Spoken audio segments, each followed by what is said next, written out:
Eileen Sheehan would like to share with you a few chapters of her award-winning fantasy trilogy, Enid. Prologue. In the depths of Inner Earth exists a hidden realm known as Deep Haven. It is a land shrouded in ancient mystery and brimming with untamed beauty. Vast caverns open into immense underground valleys. The skies above are aglow with bioluminescence that blends with wispy clouds, while towering stone castles cast eerie shadows on the ground. Rivers of clear blue water add to the ambiance of ethereal beauty as they gracefully flow through the landscape. This magical place is not only home to people of various races, shapes, and sizes, but also beings like cyborgs, trolls, and elves, along with creatures of a mythical nature. Some wield magic, while others possess immense power. The most dominant and powerful of these creatures is the dragon. These dragons come in various sizes and shapes. Some are massive and armored with scales as hard as diamonds, while others are sleek and agile. Their wings create eerie sounds and mesmerizing patterns as they fly. A dragon's roar can be heard for miles. Forced from the surface of Earth by fearsome knights in armor, the dragons sought refuge deep within the earth. Unlike the surface, Inner Earth did not progress and modernize to such an extent. Nature and what it had to offer was still respected and utilized. Progression of thought and an affinity to science had yet to replace tradition and natural remedies that are handed down from generation to generation, thus providing a wholesome environment that is the perfect refuge for the dragons who are no longer welcome on the planet's surface. To the acute disappointment of the dragons, the residents of Inner Earth did not graciously receive them, and the conflict began. With nowhere else to go, and refusing to allow a repeat of their fate on the Earth's surface, the once reasonable and peaceful dragons turned angry and aggressive.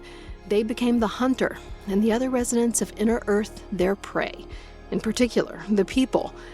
Depending upon the type of dragon, its breath can unleash torrents of fire, ice, or even bolts of lightning.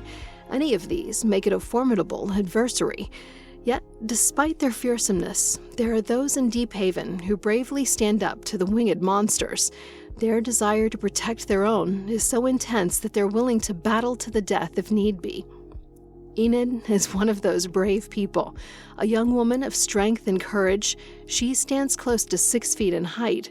Her broad shoulders and strong arms are well trained in the ways of wielding a sword with a swing that is powerful enough to slice off the head of a dragon. Or so she believes.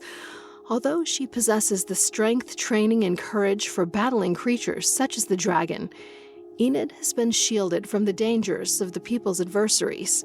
Thus, she has yet to encounter one. As the unrest between the dragons and the natural inhabitants of Inner Earth increases, and the dynamics of her family is forever altered, this fact will change. Chapter 1. An enormous shadow cast over so much of the ground that the day seemed like night, while the deep swooshing of giant wings echoed off the hillsides. Enid coiled her body into as tight a ball as she could beneath the overhanging rock that had just recently provided a perch for her to appreciate a panoramic view of the valley below.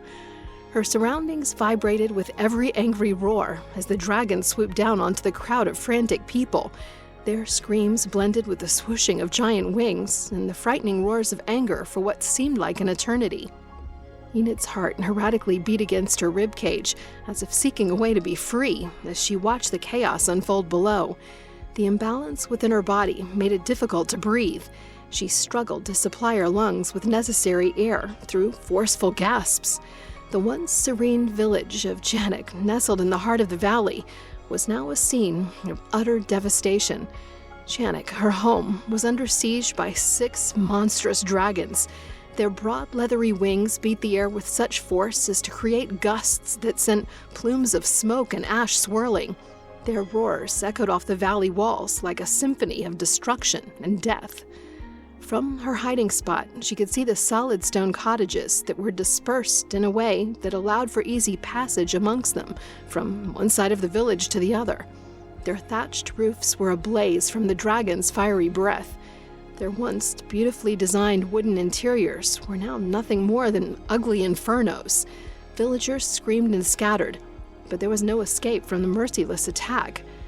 Enid struggled to keep alert as the shock of what she was witnessing caused the blood to drain from her head. The life-sustaining fluid felt almost too thick to circulate through her body as she watched people who she'd grown up with fall mercy to the dragon's claws, fangs, and fire. Her fists clenched in helpless fury. Her own family home was located just outside of the village. She did her best to keep from fainting as her eyes searched through the smoke and flames to see if it was too under attack, but visibility was poor, and she was unable to know for sure. Taking a moment to remind herself that she was stronger than the way that she was allowing her body to react, Enid willed it to calm down. She had trained for years to hone her combat skills. It was her dream to become one of the finest warriors in Deephaven. To her frustration, her father and older brothers, Rob, had encouraged her to be trained on the off chance that she might need those skills one day, but had been adamant about protecting her from the perils and ugliness of actual battle. Because of this, she had yet to be able to prove herself against any of their adversaries. Even so, she felt certain that she was up to the task of battling one-on-one, even if that adversary was a dragon. But this was beyond anything that she could have ever imagined. 6 enormous dragons, each one a harbinger of death and destruction, filled the skies. Even if it was something that she was brave enough to face, she was without her sword, the weapon she had trained with and relied on for so long. Pressing her body deep into the cold stone crevice, she forced herself to keep immobile. Silent tears slid down her cheeks. There was nothing to do except stay silent and still, while she waited for the horror to subside. With the sounds of genocide methodically filling her ears, she closed her eyes and willed her mind to take her away from it all. For the first time in her life, she regretted the fact that she hadn't inherited the magic that was shared by a goodly portion of those in her family lineage. If she'd possessed such a skill, she might have been able to battle the dragons enough to lessen their destruction, or at the very least, teleport herself away from the gruesome scene. The only girl in a family of 6 brothers and 18 male cousins, the matriarchs of her lineage had openly expressed their surprise when, after exhaustive testing, they announced that Enid had not inherited the magic that the clan prized so heavily. It was something that was passed down from female to female, generation after generation. Yet, for Enid's, it failed to take hold.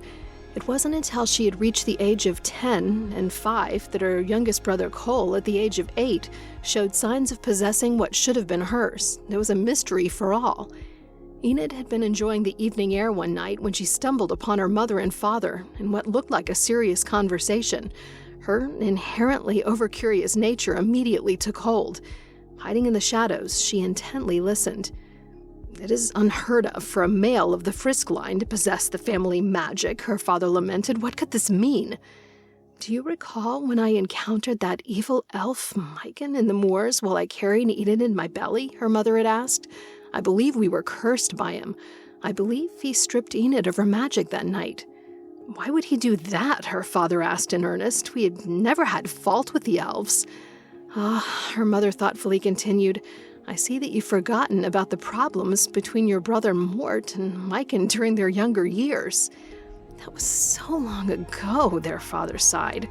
"I did indeed forget. So you think that Myken held such a grudge against my brother that he would take it out on her Enid? It was more of a youthful prank than something that was done in meanness." "Even so, his youthful prank burned down Myken's barn and endangered his favorite horse," she reminded him. "True," her father thoughtfully replied. "He knew that I carried a girl," she continued.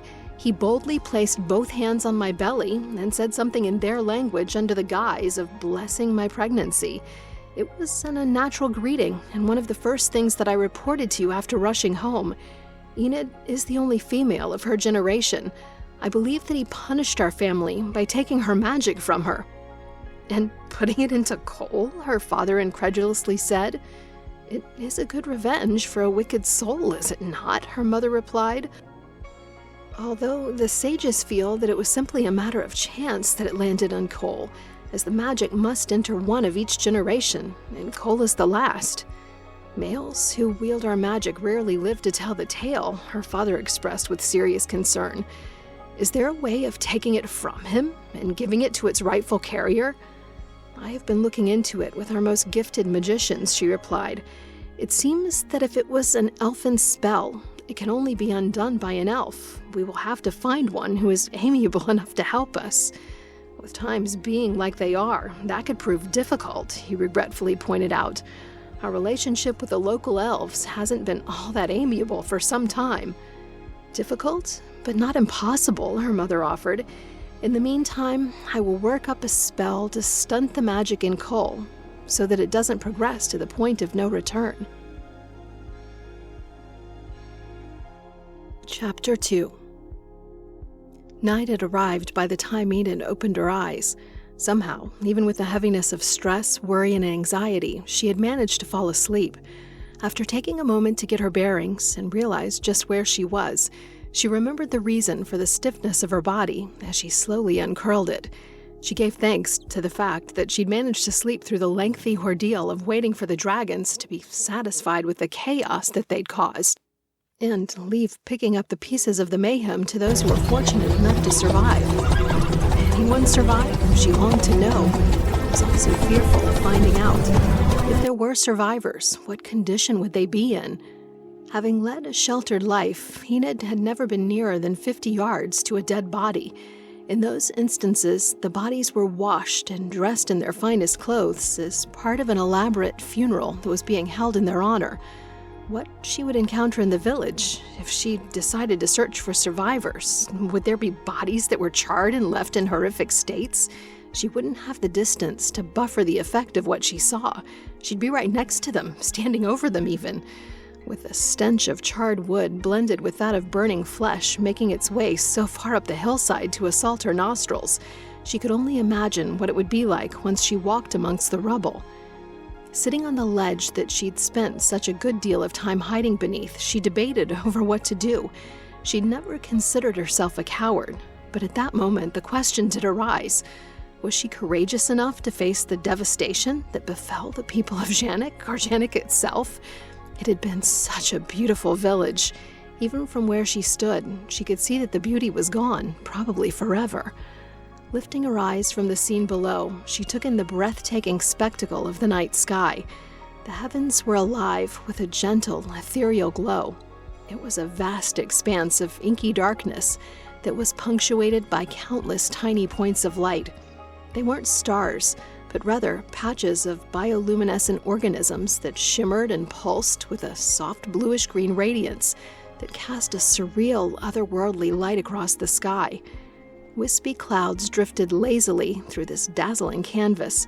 Their edges were tinged with the faint glow of the bioluminescence. They appeared almost translucent, like delicate veils of silver mist that blended seamlessly with the glowing sky. As the clouds moved, they interacted with the glittering light. This created patterns that shifted and changed. It was as if the sky itself was breathing. The entire scene was bathed in a gentle serenity that spread across the world below in a soft, dreamlike glow. The ground seemed to shimmer in response as it reflected the balmy light. A sense of harmony between the earth and the sky was created. With the chaos over, the air was filled with a quiet hum from the sound of countless tiny organisms communicating in their silent, glowing language. It was a scene of unparalleled beauty, a reminder of the mysterious and magical wonders of the natural world. It was also in stark contrast to what remained below. An instant sense of regret filled her. Taking in the beauty of the night sky only served to accentuate the horror of what lay waiting for the brave soul who managed to summon the courage to pick through the destruction in search of survivors. Since she'd fallen asleep, she was uncertain just how long it had been since the dragons were satisfied with the desecration they'd caused and flown away. A sense of guilt swept over her. Had some poor victims survived, but been left to lay suffering to their death while she slumbered in her hiding spot? This guilt stirred a sense of duty in her. Standing up, she straightened her shoulders and stood to her full 6 feet of height. Ignoring the taste of stench that accompanied it, she jutted her chin, opened her mouth, and filled her lungs with as much air as they could hold. Rather than provide the fortification that she'd expected, her actions brought on a cough from deep within the abyss of her throat. Its intensity was such as to force her to her knees as she struggled to breathe normally once more. It took longer than she liked to regain composure and be able to stand. She did so cautiously. The effects of the foul air and aggressive coughing had sapped the strength from her limbs. Her legs literally shook as she slowly stood once again to her fullest height. She'd been out checking the traps that she and her brothers set to help provide their household with food. They took turns checking them. As luck would have it, today was her day. One of the things that she enjoyed doing while performing trap duty was to take a few moments to sit on the flat rock that jutted out from the hillside and enjoy the beauty of the valley below. She was just close enough to the village of Janek to be able to make out a few of the people and their activities without them being aware of the fact that she was watching them. It gave her a sense of naughtiness that she thoroughly enjoyed. Since the traps stretched quite a distance from home, Enid always rode her mare to a clearing in the woods where a tie-up had been fashioned to secure her pet equine while she checked them on foot. It was rare that Enid left her sword tucked in its holder that was attached to the saddle. In fact, she could count on one hand the number of times that she did it. This day just happened to be one of those times. She recalled the overwhelming lamentation over having left her sword with her mare. Since she'd barely had time to leap off the ledge that the flat rock created and scurry to hide beneath it, there was no way that she would have successfully retrieved her sword. Scoping the valley below once more with her sea-blue eyes, she did her best to identify places and objects. She would have preferred to face the slaughter during the light of day. She had no doubt that the shadows of the night would only enhance the already natural horror of the scene. She already harbored guilt over sleeping while others might be suffering. Waiting until morning was out of the question. With a sense of urgency over rescuing whoever might still be alive, Enid Fisk started down the hillside to where she'd tethered her horse. It would have been quicker to slip down on foot to the village instead of taking the trails on horseback, but she had no intention of facing whatever awaited her in the village without her trusty sword. I hope you enjoyed this peek at the Enid trilogy. All 3 books are available in ebook, print, and audio.